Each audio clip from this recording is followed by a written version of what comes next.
नमस्कार, आप देख रहे हैं कच्चा चिट्ठा और मैं हूं आपके साथ दिव्या सिंह। विपक्षी गठबंधन इंडिया में शामिल नेताओं के पास शायद कोई मुद्दा नहीं बचा है, इसलिए अब धर्म के नाम पर अपनी राजनीति को चमकाना चाहते हैं। अभी हाल ही में हुई विपक्षी गठबंधन इंडिया में शामिल तमिलनाडु के मुख्यमंत्री एमके स्टालिन के बेटे को हिंदू धर्म से इतनी ज्यादा नफरत है कि उन्होंने एक ऐसा बयान दिया है जिसके बाद पूरी सियासत में भूचाल आ गया है। लोग ये सोचने पर मजबूर हो गए हैं कि आखिर किसी धर्म के लिए इतनी नफरत किसी के अंदर कैसे हो सकती है। क्या सिर्फ ये राजनीति का हथकंडा है या फिर विपक्षी एकता के नाम पर इकट्ठा हुए नेता हिंदू धर्म के अपमान का बीड़ा उठा रहे हैं? अगर आप किसी धर्म का सम्मान नहीं कर सकते तो आपको ये हक भी नहीं है कि आप किसी का अपमान करें। लेकिन राजनीति में ये आम बात होती जा रही है। सब एक दूसरे के धर्म को लेकर सर्टिफिकेट बांट रहे हैं, लेकिन ये भूल जाते हैं कि धर्म भले ही कोई क्यों ना हो, लेकिन सभी धर्मों का सम्मान करना इंसानियत है। और आप अपने धर्म को अच्छा दिखाने के लिए किसी दूसरे के धर्म को नीचा नहीं दिखा सकते। क्या है वो बयान जिसकी वजह से सियासत में आया है भूचाल? पूरा चिट्ठा खोलेंगे इस खास शो कच्चा चिट्ठा में। स्टालिन के बेटे ने दिया विवादित बयान। विपक्षी पार्टियों ने नहीं दिया स्टालिन का साथ। गठबंधन इंडिया में पड़ी बयान से बड़ी फूट। उदयनिधि स्टालिन ने हिंदू धर्म पर की अभद्र टिप्पणी। बीजेपी विश्व हिंदू परिषद ने जमकर किया हमला। सियासत में उस वक्त भूचाल आ गया जिस वक्त तमिलनाडु के मुख्यमंत्री एमके स्टालिन के बेटे ने सनातन धर्म पर ऐसी टिप्पणी की जो उनकी घटिया मानसिकता को दिखाती है। तमिलनाडु के मुख्यमंत्री एमके स्टालिन के बेटे और मंत्री उदयनिधि स्टालिन ने सनातन धर्म पर विवादित बयान देकर सियासी हंगामा मचा दिया है, जिससे सियासत में भूचाल आ गया है और हर कोई विपक्षी गठबंधन से जवाब मांग रहा है। क्या है उदयनिधि स्टालिन का बयान? उदयनिधि स्टालिन ने कहा है कि सनातन धर्म मलेरिया और डेंगू की तरह है, इसलिए इसे खत्म किया जाना चाहिए, ना कि इसका विरोध किया जाना चाहिए। मच्छर, डेंगू, फीवर, मलेरिया और कोरोना ये कुछ ऐसी चीजें हैं जिसका केवल विरोध नहीं किया जा सकता, बल्कि उन्हें खत्म करना बेहद जरूरी होता है। उदयनिधि ने कहा, सनातन क्या है? सनातन शब्द संस्कृत से आता है। ये समानता और सामाजिक न्याय के खिलाफ है। सनातन का अर्थ होता है अस्थायी, यानी ऐसी चीज जिसे बदला नहीं जा सकता, जिस पर कोई सवाल खड़े नहीं कर सकता। सनातन धर्म को खत्म करने के लिए इस सम्मेलन में मुझे बोलने का मौका देने के लिए मैं आयोजकों को धन्यवाद देता हूं। मैं सम्मेलन को सनातन धर्म का विरोध करने के बजाय सनातन धर्म को मिटाओ कहने के लिए आयोजकों को बधाई देता। उदयनिधि ने कहा कि कुछ चीजें हैं जिनका हमें उन्मूलन करना है और हम केवल विरोध नहीं कर सकते। मच्छर, डेंगू, मलेरिया, कोरोना ये सभी चीजें हैं जिनका हम विरोध नहीं कर सकते, हमें इन्हें मिटाना है। सनातन भी ऐसा ही है। विरोध करने की जगह सनातन को खत्म करना हमारा पहला काम होना चाहिए। भगवा धमकियों से नहीं डरते। उदयनिधि तमिलनाडु के युवा मामलों के मंत्री भी हैं। उनके इस बयान से कांग्रेस ने अब किनारा कर लिया है। वहीं भाजपा ने कहा है कि इनकी हकीकत यही है। INDIA गठबंधन के नेताओं को बताना चाहिए कि क्या वे इस बयान का समर्थन करते हैं। उदयनिधि स्टालिन के खिलाफ एक वकील ने दिल्ली पुलिस में FIR दर्ज कराई है। लीगल राइट्स ऑब्जर्वेटरी LRO नाम के एक एक्स हैंडल ने उदयनिधि पर कानूनी कार्रवाई की बात कही। LRO हैंडल ने लिखा है कि हम चर्च के आदेश पर सनातन धर्म को बदनाम करने वाले गंदे मच्छरों को खत्म करने के लिए विभिन्न कानूनी उपाय तलाशेंगे। आप सजा से बचेंगे नहीं, उदय स्टालिन। LRO के इस पोस्ट पर तमिलनाडु की सत्तारूढ़ DMK सरकार में युवा कल्याण और खेल विकास मंत्री उदयनिधि स्टालिन ने जवाब दिया और कहा कि वे अपनी बात पर कायम है। उदयनिधि ने कहा कि वो धमकी से डरने वाले नहीं हैं।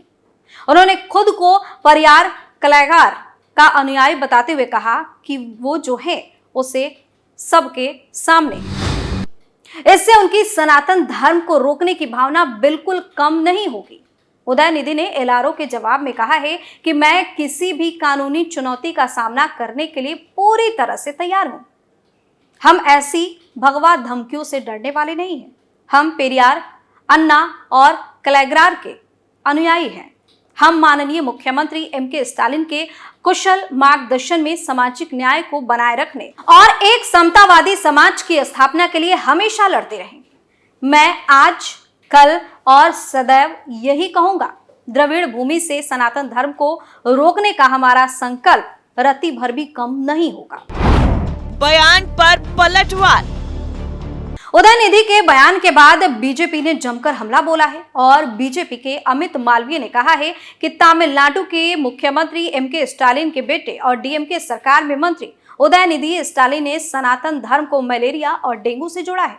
उनका मानना है कि इसे खत्म किया जाना चाहिए और सिर्फ इसका विरोध नहीं किया जाना चाहिए। संक्षेप में वह सनातन धर्म को मानने वाले भारत के 80% आबादी के नरसंहार के लिए आह्वान कर रहे हैं। डीएमके विपक्षी गठबंधन की एक प्रमुख सदस्य और कांग्रेस की लंबे समय से सहयोगी है। क्या मुंबई की बैठक में इसी पर सहमति बनी थी? अमित मालवीय ने आगे कहा है कि राहुल गांधी मोहब्बत की दुकान की बात करते हैं, लेकिन कांग्रेस के सहयोगी द्रमुक के वंशज सनातन धर्म को खत्म करने की बात करते हैं। कांग्रेस की चुप्पी इस नरसंहार के आह्वान का समर्थन है। अपने नाम के अनुरूप इंडिया अलायंस को अगर मौका दिया गया तो सहस्त्राब्दी पुरानी सभ्यता को नष्ट कर देगा जो भारत है। विपक्षी गठबंधन इंडिया के सदस्य डीएमके ने 2024 के लोकसभा चुनाव के लिए रणनीति बनाने के लिए हाल ही में मुंबई में अन्य विपक्षी नेताओं से मुलाकात की, जहां निर्णय लिया गया कि वे भाजपा के नेतृत्व वाले एनडीए के खिलाफ चुनाव लड़ेंगे। डीएमके नेता के इस आपत्तिजनक बयान को लेकर तमिलनाडु के भाजपा अध्यक्ष के अन्नामलाई ने उदयनिधि पर निशाना साधा है। अन्नामलाई ने उदयनिधि के पोस्ट पर जवाब देते हुए कहा है कि तमिलनाडु अध्यात्म की भूमि है।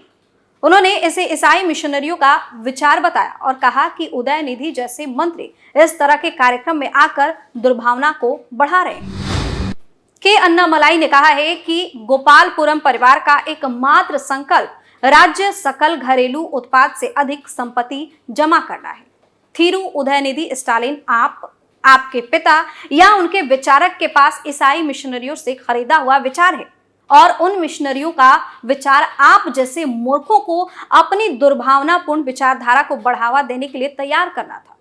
तमिलनाडु अध्यात्म की भूमि है। सबसे अच्छा काम जो आप कर सकते हैं वो है इस तरह के कार्यक्रम में माइक पकड़ना और अपनी निराशा व्यक्त करना। विश्व हिंदू परिषद के वरिष्ठ नेता विजय शंकर तिवारी ने डीएमके नेता और मंत्री उदयनिधि स्टालिन के सनातन धर्म के खिलाफ बयान की निंदा करते हुए कहा है कि ऐसे लोगों को अपनी औपनिवेशिक मानसिकता से बाहर निकलना चाहिए। सनातन का अर्थ है जो शाश्वत है। ये युगों से विकसित हुआ है और विकसित होता रहेगा।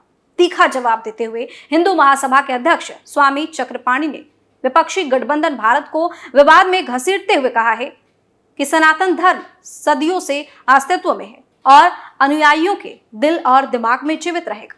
भारत गुट के नेता वे सिर्फ प्रधानमंत्री नरेंद्र मोदी के खिलाफ नहीं बल्कि सनातन धर्म के खिलाफ लड़ रहे। उनका उद्देश्य हमारे सनातन धर्म को खत्म करना है। उदयनिधि की राजनीतिक विचारधारा या मान्यताओं के खिलाफ कभी नहीं बोलते। हम ईसाई धर्म या इस्लाम पर टिप्पणी नहीं करते हैं, इसलिए वे हिंदू सनातन को क्यों निशाना बना रहे। उदयनिधि स्टालिन ने दी सफाई। उदयनिधि की टिप्पणी चेन्नई में एक लेखक सम्मेलन में आई, जहां उन्होंने कहा कि सनातन धर्म का केवल विरोध नहीं किया जा सकता बल्कि इसे खत्म करना चाहिए। तमिलनाडु के मंत्री ने तर्क दिया कि ये विचार स्वाभाविक रूप से प्रतिगामी है, लोगों को जाति और लिंग के आधार पर विभाजित करता है और मूल रूप से समानता और सामाजिक न्याय का विरोध भी करता है।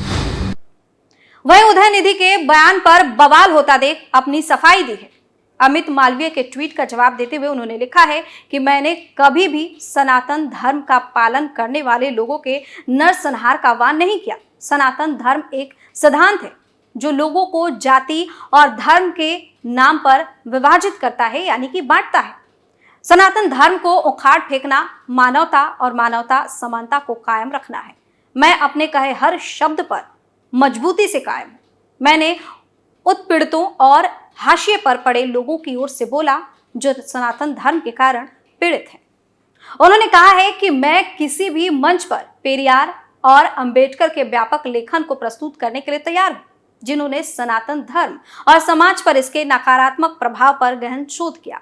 मैं अपने रास्ते में आने वाली किसी भी चुनौती का सामना करने के लिए तैयार हूं, चाहे वो कानून की अदालत में हो या लोगों की अदालत में। फर्जी खबरें फैलाना बंद करें। विवादों से पुराना नाता।